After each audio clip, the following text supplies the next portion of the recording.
otro día el gobierno egipcio organizó un desfile de momias por el Cairo. Sí, de momias, tal y como lo escucháis. No es que las pasease en su sarcófago, en el sarcófago original por lo menos, que también estaría, digo yo. Lo hizo en unas camionetas a las que se había decorado, estas camionetas para que pareciesen barcas, como esas barcas que atravesaban el Nilo. Eran unos cuantos faraones los que desfilaron por el Cairo, 22 en total. 18 reyes y 4 reinas, entre ellos algunos famosos como Ramsés II o Amenhotep II, también estaba Tutmosis II, según pude ver, estuve echando un vistazo, no me vi la ceremonia entera porque es que duraba como 2 horas, la tenéis de cualquier manera en YouTube. Bien, se los llevaban del Museo Egipcio, con mucha ceremonia todo, que está en el centro de la ciudad, junto a la Plaza Tahrir, hacia el nuevo Museo de la Civilización Egipcia, que está en las afueras de la ciudad, es un centro de nueva construcción que se encuentra al sur del Cairo. Bien, en Twitter algunos usuarios tuvieron el detalle de compartir fragmentos del vídeo y hubo alguno que se preguntaba cuándo iba a pasar Cleopatra o que no habían visto a Cleopatra. Bien, Cleopatra no pasó porque, aunque faraona, fue la última faraona de Egipto, no sabemos dónde está enterrada y por lo tanto no tenemos ni idea de dónde se encuentra su momia. Bueno, si es que la momificaron, que tampoco lo sabemos. Así que me dije que era una oportunidad inmejorable para hablar de Cleopatra en la contraventana, que ya hice en cierta ocasión una contrahistoria relativa no tanto a Cleopatra, sino a mentiras históricas comúnmente creídas hace ya mucho tiempo, hace unos cuantos años, y me habéis dejado muchos mensajes pidiéndome que hable más de Cleopatra. Bueno, pues aquí está Cleopatra con todos vosotros. Bien, esta mujer que tan a menudo se representa como poco más que una reina muy guapa pero inmoral, era en realidad muy diferente. Era una mujer atractiva, eso sin duda, tanto por su carácter, es decir, era una mujer que tenía un carácter encantador, según parece, como físicamente. Pero inmoral, lo que se dice inmoral, solo fue en los textos que escribieron sus enemigos. Fue reina de Egipto, pero era griega de ascendencia. Ser reina de Egipto significaba ser faraón, y eso traía aparejados un montón de títulos y un ceremonial muy sofisticado, ceremonial que se remontaba a siglos o incluso a milenios atrás. Os preguntaréis cómo fue posible que una faraona de Egipto fuese de ascendencia griega. Bien, para entenderlo tenemos que retroceder en el tiempo unos 300 años aproximadamente. 300 años antes del reinado de Cleopatra, estoy hablando. El reinado de Cleopatra tuvo lugar a finales del siglo I a.C., mediados finales del siglo I a.C., así que nos tenemos que remontar hasta el siglo IV aproximadamente. Pues bien, en el siglo IV a.C., el Egipto de los faraones estaba ocupado por el imperio persa, es decir, el faraón era el rey de Persia. Sucedió entonces que un griego llamado Alejandro Magno, aunque no lo era todavía, pero lo sería en breve. Bien, pues Alejandro derrotó a este imperio y se quedó también con Egipto. Esto sucedió en el año 332 a.C. Alejandro fue coronado faraón y fundó una nueva capital, a la que dio su nombre, Alejandría. Pero Alejandro murió muy joven, con solo 32 años, y su imperio fue dividido entre sus generales. Egipto se lo quedó Ptolomeo, que fue el fundador de una dinastía de faraones griegos que duró casi 300 años. Bien, esta dinastía de Ptolomeo pasó a llamarse, todos se llamaron Ptolomeo y a partir de ahora, y pasó a llamarse dinastía Ptolemaica. En el siglo I a.C., es decir, 300 años más tarde, una lejana ciudad, que en la época de Alejandro no era gran cosa, adquirió mucha importancia. Esta ciudad se llamaba Roma, y no era aún un imperio, sino una república de tipo oligárquico que se expandía a toda prisa por el Mediterráneo. Bien, ese fue el mundo en el que nació Cleopatra, concretamente se llamaba Cleopatra VII, por su numeral. Nació en el año 69 a.C. Aunque no se sabe quién era su madre, Cleopatra y su hermano menor fueron aclamados como dioses desde su nacimiento. Cuando su padre, que era Ptolomeo XII, murió en el año 51 a.C., dejó a Cleopatra como heredera, pero tendría que compartir el gobierno con su hermano pequeño, tenía 10 años en aquel entonces, que pasaría a ser llamado Ptolomeo XIII, con quien por supuesto se casaría. Los faraones egipcios se casaban con sus hermanos, porque como eran dioses, pues no podían mezclar su sangre con la de simples mortales. Bueno, ellos también eran mortales, aunque fuesen dioses, pero los egipcios entendían que estaban hechos de carne divina y por lo tanto inmortal, es decir, lo único que el resto de su vida no lo pasarían en la tierra, sino en el otro mundo. Temerosa de que le quitasen la corona, aseguró su puesto en Alejandría y luego viajó al sur del país, a Tebas, para ganarse el apoyo de los sacerdotes que siempre tuvieron mucho poder en Egipto, los sacerdotes de los grandes templos, los templos de Luxor o de Karnak, que hoy se pueden visitar. Bueno, se pueden visitar sus ruinas, no el templo propiamente dicho. Bien, pues participó en los ritos religiosos y se dirigió a los sacerdotes en su propio idioma. Al parecer, Cleopatra fue la primera faraona tolemaica en hablar egipcio, aparte del griego. Esto es lo que cuentan, no sabemos si es del todo cierto. También hablaba latín, y bastante bien, según cuentan, porque con los romanos llegó a tener una relación muy cercana, cercanísima. Pero llevarse bien con los sacerdotes no le libró de que su hermano, o mejor dicho, los partidarios de su hermano, pues era un niño todavía, le diesen un golpe de estado y la derrocasen en el año 49 a.C., es decir, solo 2 años después de que se muriese su padre. La mujer no se arredró, recurrió a un ejército mercenario y trató de recuperar el trono, con bastante éxito, por cierto. En ese momento apareció un romano por el puerto de Alejandría, un tal Julio César. Probablemente os suene. Bueno, César viajó hasta Egipto, César seguramente os suena, porque, bueno, tenía un asuntillo contable que tratar allí con los egipcios. Viajó hasta Egipto para reclamar unas deudas que el faraón tenía con el Senado. Una vez allí, vio que los dos hermanos estaban peleados, que Ptolomeo y su hermana Cleopatra estaban peleados, y se decidió a mediar entre ambos, con la idea de beneficiarse, por supuesto. Al final terminó beneficiándose él mutuamente, se benefició también a la hermana y benefició a la propia Roma. Bueno, pidió reunirse con ambos para que expusiesen sus razones.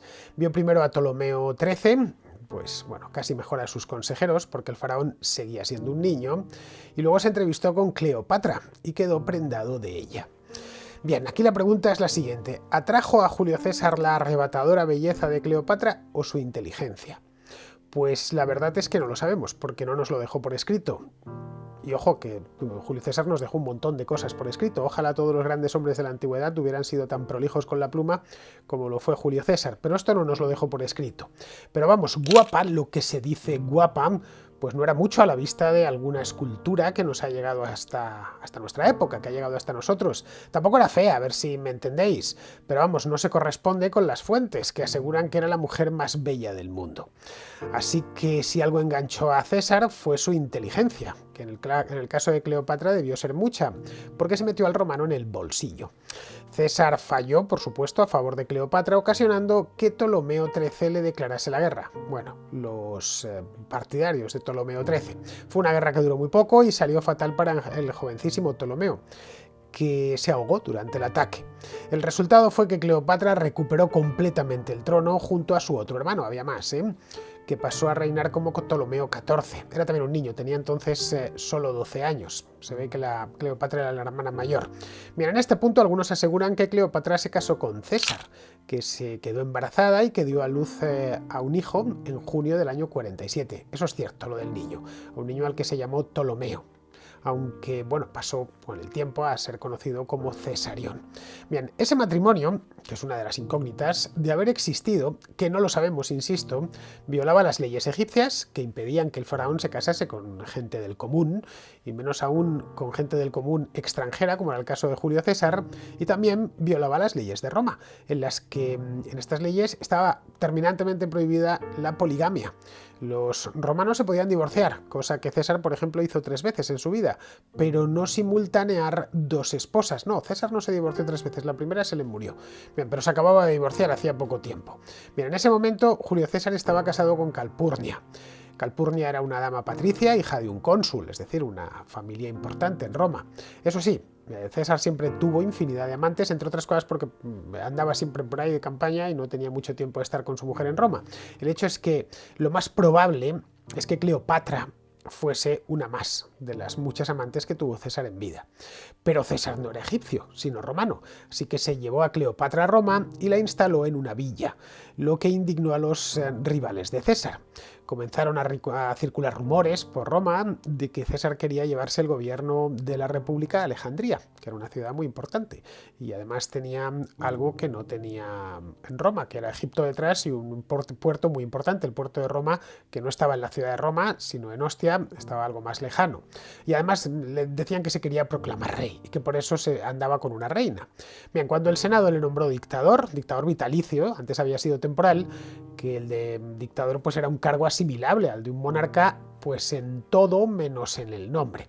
Bien, pues en ese momento 60 senadores conspiraron contra él y le apuñalaron. Esto sucedió en el mes de marzo del año 44 a.C., los famosos idus de marzo. Pero el magnicidio tuvo el resultado opuesto. Cleopatra regresó a Egipto, eliminó a su hermano, Ptolomeo XIV, que lo hemos dejado más arriba, e hizo del joven Cesarión, es decir, su hijo, que era pues poco menos que un adolescente, una cosa así, su cofaraón. Bien, uno de los generales de César, que se llama Marco Antonio, que había combatido con él en las Galias, actuó rápidamente para restaurar el orden, uniendo fuerzas con Octavio, que era el sobrino, se llamaba Octaviano en aquel entonces, lo de Octavio lo tendría más tarde, pero bueno, llamémosle Octavio para que nos entendamos. Bien, pues Octavio era sobrino e hijo adoptivo de César, pertenecía a su misma familia. Bien, después de derrotar y castigar a los asesinos de César, Antonio comenzó a reorganizar los ejércitos que dependían de Roma. Y no solo los ejércitos, sino también los territorios. Roma ya tenía legionarios destacados por todas partes. Bien, Egipto era uno de estos reinos que dependían, eran independientes formalmente, pero podíamos considerarlos reinos clientes. Lo que hizo fue reunirse con Cleopatra en la ciudad de Tarso. Actualmente Tarso está en Turquía. Bien, hasta allí llegó Cleopatra en una gran galera, muy lujosa, custodiada por una flota de escolta.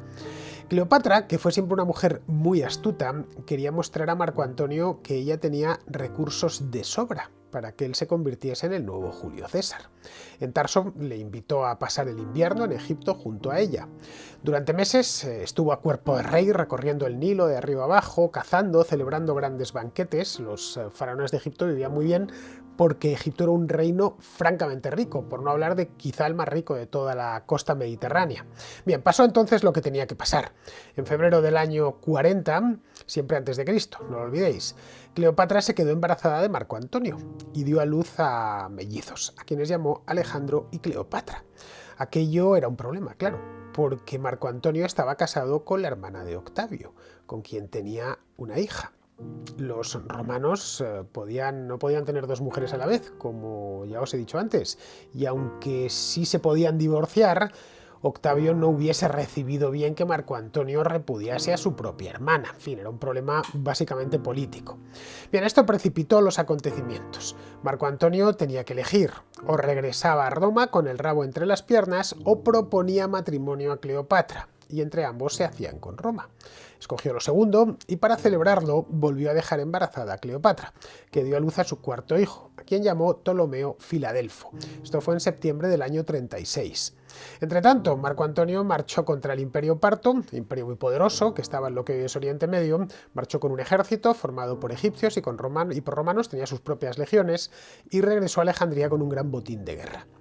Desde ese momento, todos los territorios del Mediterráneo oriental pasaban a depender de él y de Cleopatra, no directamente de Roma, como había sucedido hasta ese momento.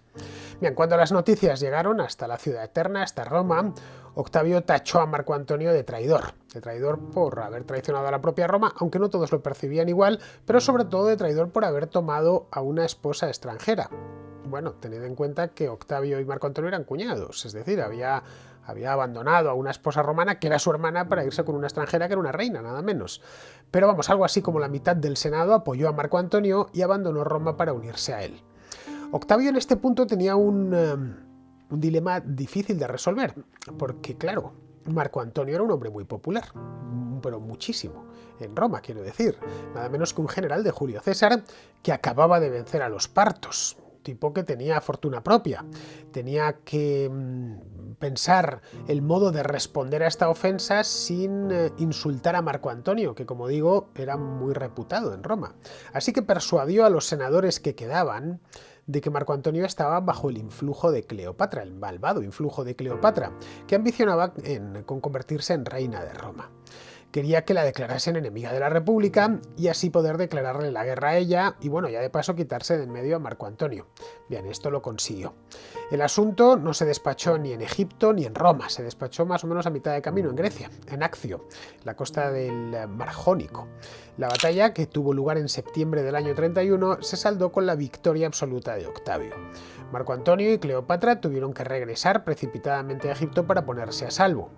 pero no tuvieron mucho tiempo porque el ejército de Octavio les siguió. Los romanos invadieron Egipto unos meses más tarde, en el verano del año 30, y aunque Marco Antonio se defendió valientemente, no pudo resistir el empuje de las tropas de Octavio, que eran mucho más numerosas y estaban mejor entrenadas. Luego además tuvo un problema añadido, y es que sus propias legiones, creo que eran 10 o 11, le abandonaron. En ese momento no le quedaba ya más salida airosa que el suicidio, cosa que hizo unos días después, pero hizo un suicidio al estilo romano, es decir, lo hizo arrojándose sobre su propia espada. Los hombres de Octavio impidieron que Cleopatra hiciese lo mismo. ¿Por qué? Pues porque a fin de cuentas ella había sido la causante de la guerra ante el Senado. Octavio la quería trasladar a Roma y pasearla cargada de cadenas por el foro. La pusieron bajo arresto en el palacio ahí en Alejandría y confiscaron sus pertenencias. A su hijo Cesarión, entre tanto, pues le apresaron y le ejecutaron.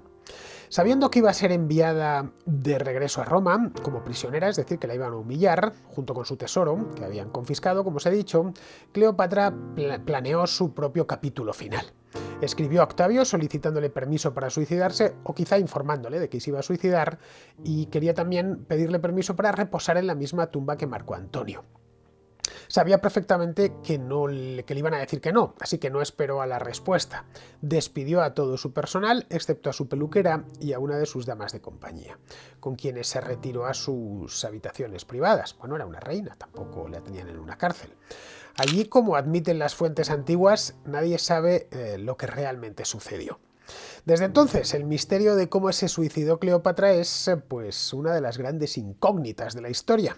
La imagen de Cleopatra con una serpiente en su antebrazo, que hoy nos es tan familiar, se basa en la efigie de cera de Cleopatra, que Octavio hizo desfilar por Roma poco después.